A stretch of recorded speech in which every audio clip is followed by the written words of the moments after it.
Garrett has worked in over 25 countries around the world with his mission to have a positive influence in people's lives. Today, Bernie focuses on developing your self-leadership and professional sales skills within organisations, businesses, teams and individuals through his leadership principles and making a difference in their business and personal lives. Bernie is on the Board of Directors for Connectability Australia, the Australian College of Mining, a Regional Director for BNI Team Networking Group, and is Junior Vice President of the Newcastle Business Club. Welcome, Bernie. Thanks so much for joining us. Thank you very much, Holly. I'm quite excited about this. To begin, can you tell us a little bit about your career path? Career path. That's been a colourful journey. Left school, got an apprenticeship. I was one of 13 children. So Mum and Dad wanted me to get an apprenticeship. They really couldn't afford to send us to university. So I got an apprenticeship as a fitter and turner, did my apprenticeship at BHP, did that for 13 years, realised one day I didn't want to be stuck behind a machine and being a leading hand or workshop foreman for the rest of my life, so I pursued a career in sales, which I joined a company which took me all around the world for almost 20 years. Lived in China for 10 years, worked in 25 countries around the world, and come home to Australia. My wife and kids, the kids kind of grew up in China. We come home and pursued a career in mining contracting, mining subcontracting, where I was pursued to head up an organisation.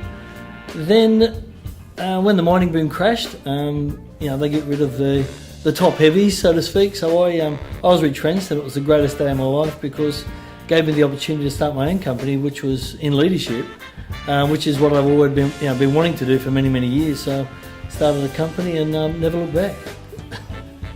So what do you believe has shaped your leadership style? That's a good question. As I said, big family. I was born 10th in the family, so I had to position myself so I could be heard within the family to start with. I put my leadership influence, greatest influence, down to my mum and dad. Mum used to say to me quite often as a kid, if you touch someone's heart, I'll give you their hand. And I never really understood that as a small child, but as I grew up, it became much more evident to me that I could influence people by connecting with their emotion. Didn't really understand it back then as leadership, but I knew that I had something that people were attracted to. So that was my initial stages of understanding leadership and understanding that I had an influence with people by what I did and how I did it. Then later on in life, the mentors I started reading about, Zig Ziglar, Brian Tracy, and more importantly John Maxwell.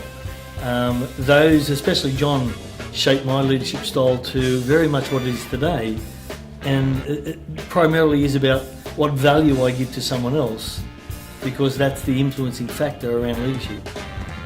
Bernie, what motivates and drives you? That's got to be my family. I'm very focused on my family. I have two little grandkids now. Ellie's 2 and Kian's 6 months. But my own 3 children in themselves motivate what I do and why I do it, because I've always wanted to leave a legacy that while I was here I actually achieved something in my life, but they can look at it later on in life and say, Dad really made a difference.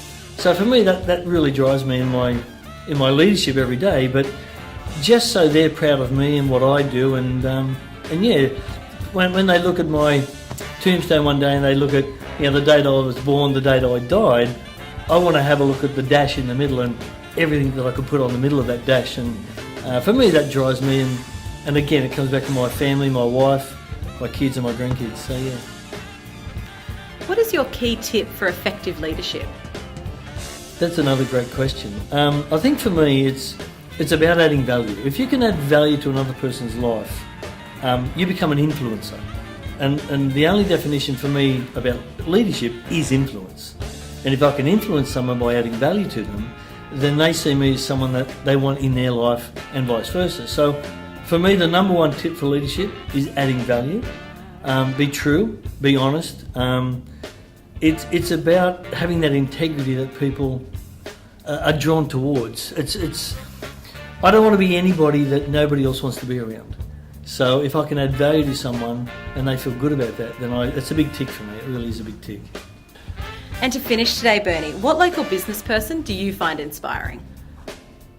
It's funny, I only met this person personally probably 6 months ago. And when I met him and I had a conversation with him, he became more inspiring to me even after I met him. And I'm actually doing some work with him now. He's going to share a stage with me next month at a conference that we're going to be running. And that's Alex McKinnon, who used to play for the Knights, for Newcastle Knights Rugby League.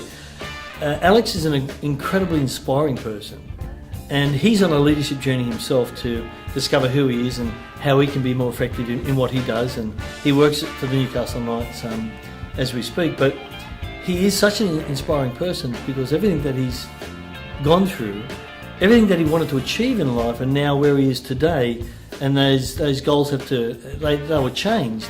So he had to realign what he wanted to do in his life and where he wanted to go. Every time I talk to him, he inspires me. And even though he may not be one of the more influential business leaders per se at the moment, I think he's got a huge future in Newcastle. So I think he's an incredible person to follow. And yeah, that's why he inspires me. Excellent. Thank you so much for your time today, Bernie. Thank you very much. As I said, I love doing this and it's a lot of fun for me. Thank you very much. Thank you, Bernie.